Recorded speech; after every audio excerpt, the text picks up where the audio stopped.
За време на последниот совет на Европската Унија имаше приговори кои што доаѓа од 3 влади на земји членки од 3 земји. И овие предлози, да кажеме, дека не доведоа до окончување и заклучување на одлуката.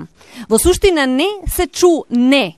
Немаше негирање на прашањето за започнување на преговори и добивање на датум, но имаше еден вид на ословување.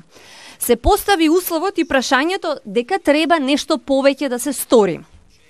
Ние сме убедени дека овој процес може и да запре, тоа е нашиот страв, и верувам дека некои нивни причини, некои причини што беа изложени треба да се разгледа, да се разберат. И исто така верувам дека тие приговори кои што беа покренати од 3 влади на 3 земји можат да бидат надминати.